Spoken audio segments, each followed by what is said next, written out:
Vamos a hablar de un tema que me pidieron que converse con ustedes, ¿ah?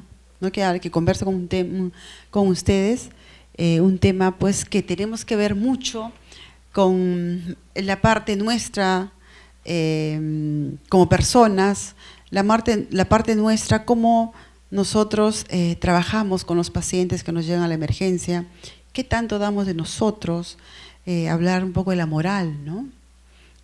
Hasta dónde nosotros podemos decir sí y hasta dónde podemos decir no. Pero es una decisión muy crítica de decir, hasta aquí nomás le puedo dar atención al paciente, ¿no? Porque las personas tenemos derecho a la vida y también tenemos derecho al buen morir, ¿no? Entonces, en ese aspecto, cuando me dijeron, hablábamos la ética en atenciones críticas en emergencia y shock trauma, dije, es bastante delicado hablar de este tema, pero sin embargo tenemos que conversar de ello, ¿no? Entonces dijimos que la persona tiene derecho a la vida, a cuidar su propia salud y también tiene derecho al buen morir. Por el hecho que yo ya no respiro sola, pero mi corazón late, tengo derecho a continuar viviendo. No porque yo ya no estoy respirando sola voy a decir, hasta aquí nomás, ¿no? Tenemos derecho al buen morir. Entonces, en ese sentido, el ser humano, en el caso de los que estamos aquí, tenemos responsabilidades dentro del ámbito que nosotros estamos, sea la parte médica, la parte de enfermería, la parte técnica o otro profesionales de la salud que trabajen directamente en la atención de las personas. Tenemos responsabilidades. Entonces, esa responsabilidad está en el cuidar. Tenemos que cuidar a la persona, pero en el cuidar, si nosotros trabajamos en el componente de salud, tenemos que trabajar en el cuidado de la persona sana y en el cuidado de la persona que enferma. Entonces, por lo tanto, tenemos que trabajar el enfoque biopsicosocial, el enfoque integral, donde abarquemos a la persona, donde abarquemos a la familia y donde abarquemos también a la comunidad. ¿Sí? Entonces, esa persona que trabaja en diferentes ámbitos, y aquí tenemos las diapositivas, las imágenes, podemos ver, ay, no sé qué hice, podemos ver que esta persona que está de turno le llega diferentes pacientes, ya sea me puede llegar traído de la ambulancia, ya sea me puede bajar un paciente de shock trauma de piso que se inestabilizó en piso, o ya sea que este paciente me puede venir de un desastre que pasa en el país y me lo llevan al establecimiento de salud. Y cuando llega al establecimiento de salud, nosotros tenemos que decidir, ¿no? Esta persona, en cualquiera de los momentos, tiene derecho a la vida y por lo tanto esta persona tiene derecho a ser atendida. Y tiene derecho a ser atendida porque esta persona llegó a este servicio de emergencia donde la persona que está tiene que tener las competencias, los conocimientos, las actitudes para poder atenderla. ¿Sí? Entonces, este ser humano tiene derecho, como dijimos, a la vida. Y tiene derecho en cualquier etapa de la vida. En cualquier etapa de la vida tiene derecho a ser atendida. Y por lo tanto, en cualquier edad tenemos derecho a pedir información. En cualquier edad, sea niño, adulto, anciano, tenemos que dar información. Y ese es el talón de Aquiles que todavía aún nosotros como personal de salud no tenemos conceptualizado que la persona que viene a ser atendido tiene que darse información. Porque es uno de los principios que nos dice en el componente de la ética, que tenemos que dar información. Entonces, las personas ahora, el ser humano ahora tiene muchos derechos, y ustedes saben que hay una norma de los derechos y los deberes del paciente. Y en ese derecho del paciente, uno de ellos menciona que tienen el derecho a pedir información del estado de salud, del tratamiento que le van a recibir, de la orientación que le está dando el personal de salud en la consulta, en cualquier ambiente. Y si estamos hablando en el área de emergencia, con mucho más razón. Pero ahí viene el dilema, pues el paciente nos siente shock trauma, lo trae el familiar, o a veces no lo trae el familiar, nos traen los bomberos, la policía, o la persona que lo traiga, o a veces viene solo. ¿A quién le damos la información si está en mal estado de conciencia? No está consciente y viene solo. Y tenemos que actuar, porque ahí a nadie yo le voy a pedir permiso para hacer un procedimiento, porque si yo no lo hago, ahí viene otro principio de la ética, ¿no? El principio de maleficencia. ¿Por qué no lo hice? Por eso es que es importante, y ayer analizaba, yo decía, en cualquier esfera del ser humano tiene derecho a tener información. Sin embargo, y lo puse aquí, ¿no? Y tiene derecho en cualquier etapa de la vida, y tiene derecho al buen morir. Y hablamos de teorías del buen morir. ¿Y en quiénes nos enfocamos más eso? ¿En los pacientes? ¿En quiénes? Cuando hablamos mucho del buen morir, ¿en qué problemas o en qué patología de los pacientes? En los pacientes que tienen algún tipo de neoplasia. Esa persona tiene el derecho al bien morir, y lo que se le dice es que le dan los cuidados paliativos, ¿no? Los cuidados paliativos porque tiene derecho a vivir, ¿no? Entonces, también no olvidarnos que las personas tenemos el derecho al buen morir, ¿no? Entonces, y cuando hablábamos pues del derecho del buen morir, y ahí viene pues un poco la parte de la reflexión, y empezamos a trabajar con los conceptos de moral, ¿no? Entonces, este aspecto de la parte moral tiene que ver mucho con la ética. Entonces, por eso es que cuando nosotros trabajamos decisiones críticas en emergencia, tenemos que tener en cuenta aspectos. Uno me habla del componente de la parte moral, pero también me dice que yo tengo que tener mis conocimientos para poder dar la mejor atención a esa persona. Y ahí viene pues y nos dice que debe haber una relación estrecha entre el paciente, las implicancias del actuar, que viene ahí los conocimientos, las actitudes, las habilidades que tienen las personas, ¿no? Y si nosotros tenemos esas competencias, por lo tanto, vamos a tener unos conocimientos sólidos. Unos conocimientos sólidos enfocados al componente técnico, al componente científico y al componente práctico. Si yo tengo esto va a implicar, además de lo que yo sé, va a implicar el aspecto de la ética. ¿Qué tanto yo sé? ¿Qué tanto yo sé moralmente? ¿Qué tanto yo sé para atender a ese paciente? El paciente no es conejillo de nadie. Si yo no tengo mis conocimientos, la experticia, yo no puedo atender a un paciente y a ver cómo me sale. Porque las personas, nosotros no somos conejillo de nadie. Por eso es que ahora la tendencia de la formación de las instituciones en lo que es salud es trabajar ahora con áreas de simulación, para que el que esté en pregrado no vaya a practicar con el paciente, porque el paciente, hay una ley donde dice, para que me hagan un procedimiento a mí, me tiene que pedir permiso el estudiante. Si yo quiero que me evalúe el estudiante, le digo sí, si no, no. Ese es un derecho. Entonces, la tendencia es eso, de que las instituciones ahora tienen que trabajar con simulaciones. De tal manera, si yo trabajo con el conocimiento y el componente moral, entonces, ello ya va a implicar más allá del aplicar los protocolos. Yo puedo tener el mejor protocolo, ¿sí? Me dice que debo A, B, C, D, sí, pero si yo no sé usar esas drogas, nunca las apliqué, nunca apliqué el desfibrilador, entonces, ¿cómo voy a aplicarlo en ese paciente si yo no lo sé? ¿Sí? Entonces, es importante, como nos dice, cuando tengamos esos protocolos, las guías, hay que contextualizar los casos. Tampoco puedo dejar, porque no lo usé, nunca lo hice, pero lo tengo en mis conocimientos, lo tengo mis conocimientos y sé que es el A, el B, el C, el D, yo lo sé, pero nunca tuve la oportunidad de atender a esa persona con estos procedimientos. Pero ahora me viene el shock trauma y estoy solo y lo tengo que hacer. Lo tengo que hacer porque si no lo hago me siento mal moralmente porque dejé que muera esa persona.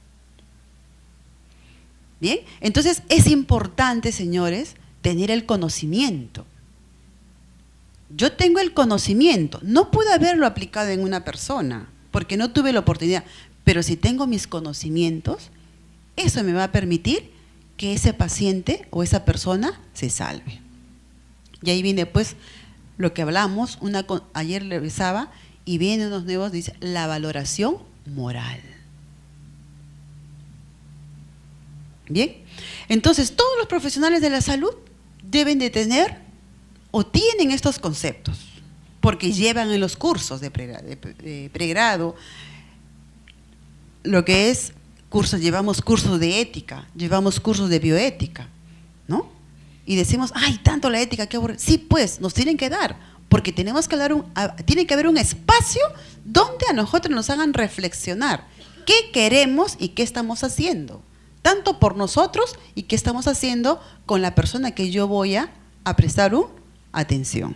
Y finalmente, la deontología, que todas las carreras profesionales de salud tienen los famosos códigos de ética y deontología.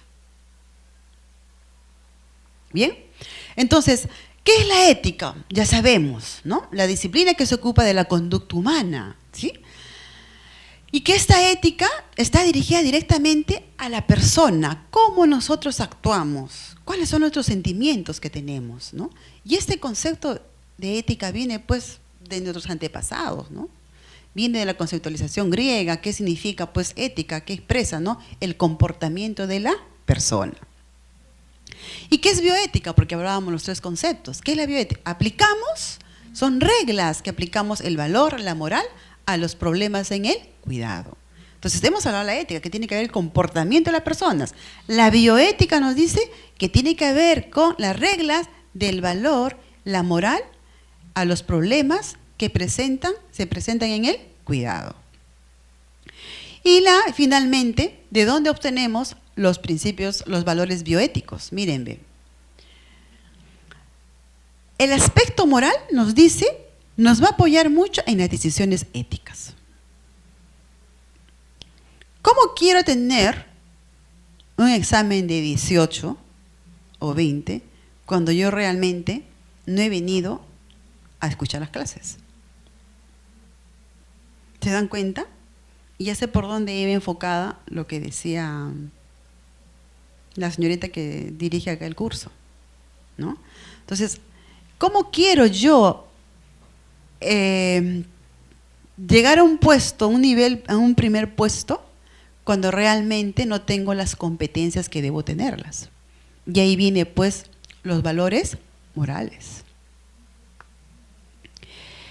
Los valores comunales también. Porque la persona vive en una comunidad, tampoco no va a decir que no tiene derecho. Sí, hay que respetar los valores de las personas, hay que respetar los valores de la comunidad, hay que respetar su cultura, hay que respetar sus principios. Los valores culturales, sí, pues. Uno que viene de la sierra, porque yo digo que en el shock trauma no le entiendo el quechua y viene por mal estado en shock trauma, tengo que tomar una decisión y me habla y no entiendo el quechua. ¿Pasa o no pasa? Sí pasa. Entonces, ¿y qué vamos a hacer? ¿Dejamos de atenderlo? No, hay que continuar con la atención. No nos entienden ellos, pero si yo dejo de atenderlo, se muere. Y después vienen los problemas legales. ¿Por qué no le hicieron el procedimiento? ¿Sí? Entonces, también hay que respetar el aspecto de los valores culturales, ¿no?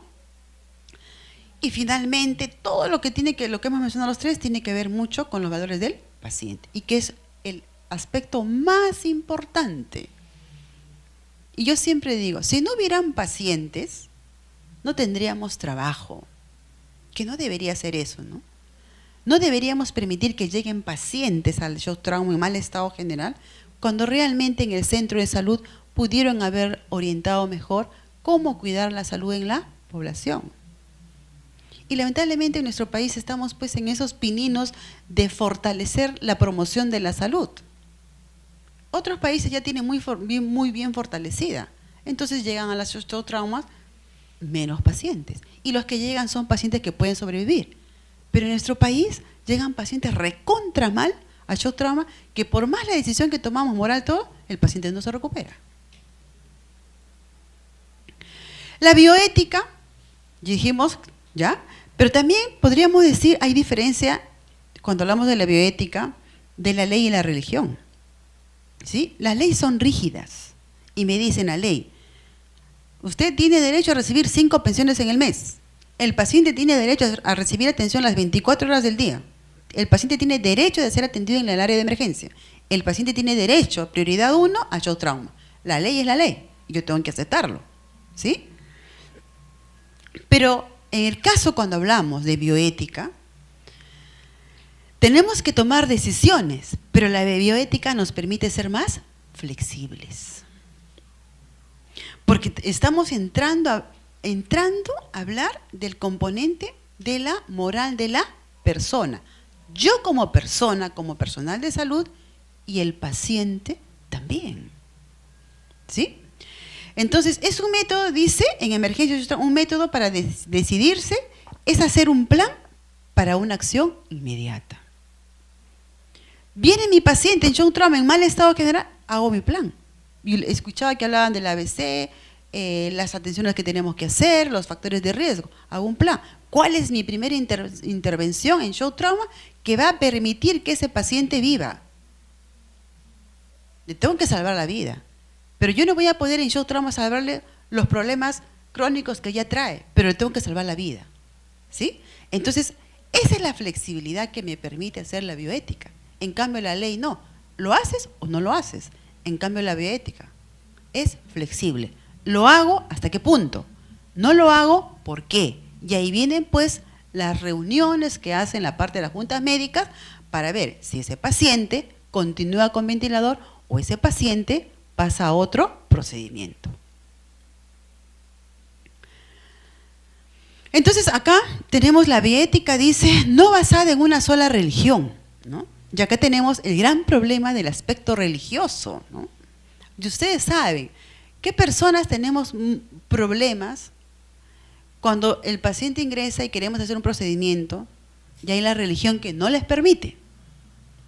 Los testigos de Jehová no permiten transfusiones sanguíneas. Se pueden estar muriendo, pero no les interesa su vida y no aceptan la transfusión. Por más que se les habla, ¿no? Y ahí entra la parte que ustedes dicen, se les hace firmar, ¿no? Que asumen su responsabilidad, ¿no? Aquí nosotros no podemos decirle, te tienes que, no, si no lo acepta, no lo acepta. No podemos, es su religión y respetan su religión. Valores del paciente. Es importante los valores del paciente, dijimos, sobre todo en las áreas de emergencia. Importante los valores, porque la persona que está delicada de salud es importante interactuar. Los pacientes conscientes, interactuar, cómo está, va a mejorar.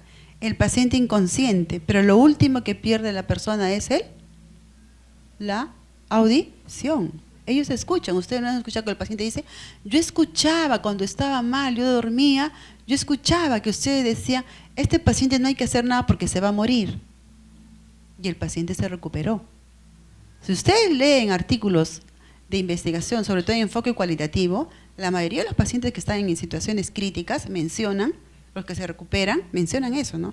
Que en las reuniones escuchan que ellos tenían un pronóstico malo y que iban a fallecer. Y finalmente vivieron. Entonces, por eso es que es importante el hablar, ¿no? Y después, en los pacientes que no escogen el hospital al cual van. Eso también tenemos que ver la parte de los valores. Yo, porque es un paciente privado, lo voy a atender mejor. Y si es un paciente de CIS, lo voy a atender con menos calidad. No. La persona tiene derecho a recibir con equidad lo mismo para todos. ¿No tendremos algunos equipamientos aparatosos? Sí, pero tenemos nuestras competencias, nuestro cerebro, que nos va a permitir que a ese paciente le podamos dar la mejor atención. Dice, los enfermeros de emergencia usualmente no conocen al paciente, la familia o sus valores. El personal de enfermería debe integrar valores personales, culturales, religiosos o de la comunidad del paciente y equilibrarlos con su propia ética personal y profesional. Sí, pues, no conocemos o conocen cuando el paciente llega a su trauma. No sabemos ni qué religión es, ni qué patologías tiene, pero sin embargo tenemos que actuar. Probablemente ahí venga pues el gran dilema, ¿no?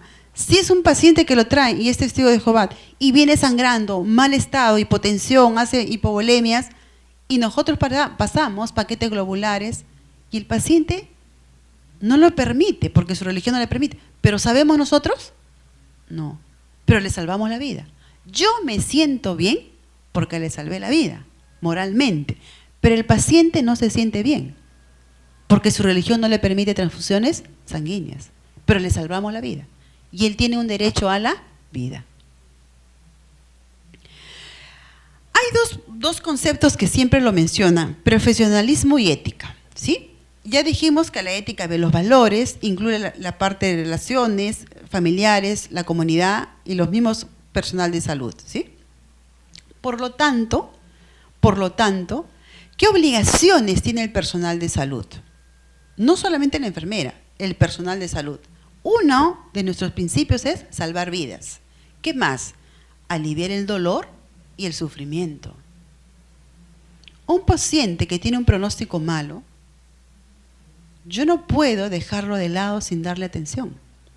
Y ya dijimos, tiene derecho a la vida y tiene derecho al buen morir, ¿sí? Hay que consolar a los familiares. Cuando llega el shock trauma, ¿sale el equipo de salud a comunicar qué es lo que tiene el familiar? ¿El paciente? No, no lo hacemos. ¿Y si lo hacemos al final o salimos? ¿Qué hacemos? Salimos, tiene que comprar esto, apúrese. Si no, no. Pero hemos salido y le hemos dicho qué es lo que tiene. No. Y nunca nos ponemos a pensar y nos ponemos en el lado de los familiares. ¿Quiénes nos fastidian más en la emergencia? ¿El paciente o los familiares? Los familiares. Entonces, por lo tanto, a ellos tenemos que darle información. ¿Qué es lo que tiene su paciente? Que digas el paciente que lo tenemos como paciente hospitalizado. Dentro también de la ética, la bioética, tenemos que ver la parte de la seguridad. No puede ser que un paciente venga por un problema y salga con 5 problemas. ¿Por qué salió con 5 problemas? Porque descuidamos muchos aspectos. Y que tendríamos que ver si es problema de la institución, si es problema del profesional, si es problema de los procesos de la institución, porque el paciente salió con complicaciones más de los que no hubiera presentado. Entonces tenemos que hablar también de la parte seguridad. Valores comunes en bioética, que ustedes lo han escuchado, hay 4 cosas, los principios. La autonomía, la beneficencia, la no maleficencia y la justicia, ¿no? La autonomía, como les dije, el paciente tiene derecho a pedir toda la información que necesite, todo porque tiene un derecho, ¿sí? La beneficencia, tenemos que dar lo mejor de nosotros porque el paciente tiene que ser atendido igual como cualquier persona que tenga o no tenga dinero, porque tiene que recibir atención, ¿sí? La no maleficencia es no dañar y eso va a pasar cuando no tenemos las competencias y no tenemos las actitudes y no tenemos las habilidades. Yo puedo tener conocimiento, pero me ganó la actitud. Mi actitud es negativa. Y cuando uno habla más en negativo, todo sale mal, o no pasa eso. Así es. ¿Sí? Y la justicia es servir bien a los pacientes, que el paciente salga y nos diga gracias porque me salvaste la vida, ¿no?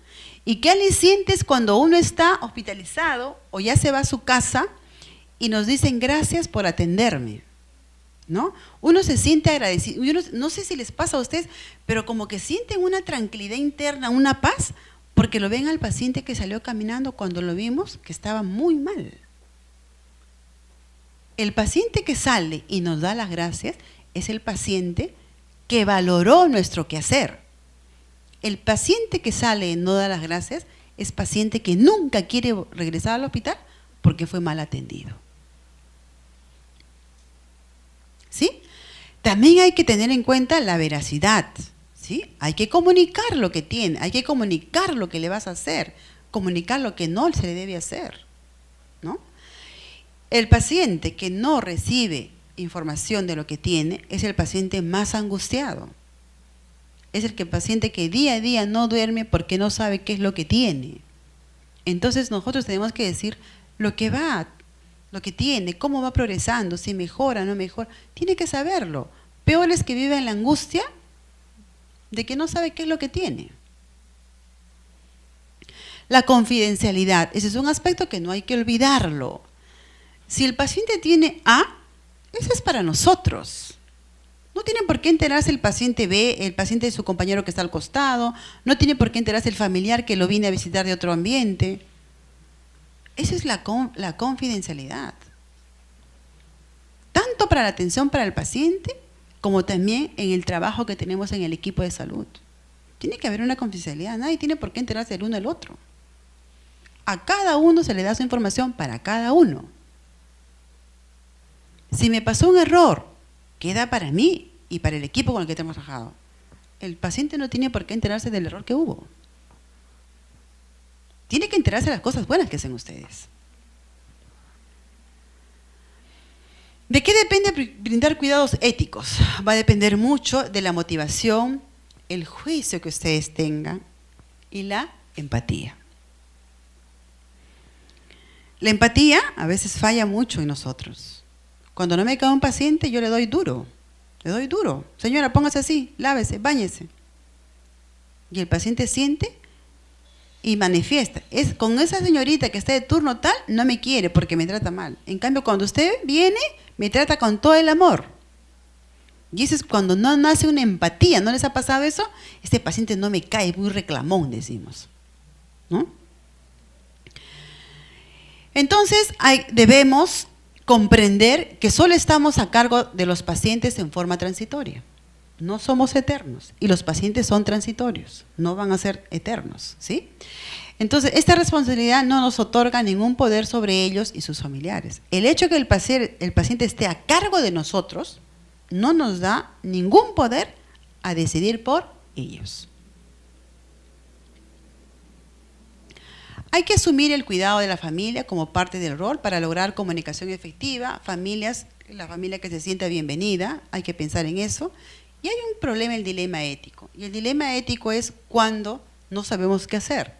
¿Lo dejamos con el ventilador o no lo dejamos con el ventilador? ¿Le quitamos el ventilador o no le quitamos el ventilador? Eso no ha pasado a veces y hacen las juntas médicas para ver qué se decide por el paciente. Entonces, este dilema ético hay que tenerlo en cuenta en aspectos de saber cuál es el problema que está pasando, ¿sí? Pensar, plantear qué beneficios hay para el paciente, qué beneficios siempre el paciente tiene que ganar. Beneficios para el paciente, beneficios para la familia. Y hablarles con la verdad, tanto al paciente como al familiar. Y en base a eso, recién se decide.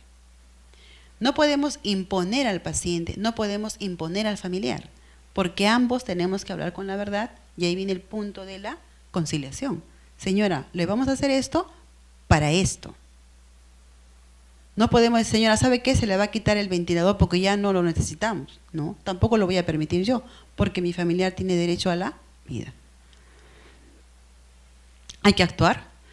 ¿Sí? Acá hay un caso, miren, ve. Un hombre de 42 años de edad, sin otros problemas médicos, se presenta con dolor de pecho agobiante y un electrocardiograma con evidencia de un infarto agudo. ¿Sí? Anterior con arritmias. Quiere darle tratamiento, el paciente se rehúsa, porque ya no quiere recibir tratamiento. ¿Sí? Entonces, ¿qué valores bioéticos están en conflicto en este caso? ¿Sí? Los valores del paciente contra los valores del cuidado enfermero. Porque el paciente no quiere, pero yo como enfermero o como médico o como técnico tengo que atender al paciente. Entonces ahí viene el gran problema, pues, el dilema. ¿Le damos? No le damos. Pero si no le doy, me van a hacer problema administrativo, ¿sí? Pero él no quiere, ¿qué hacemos? ¿Sí?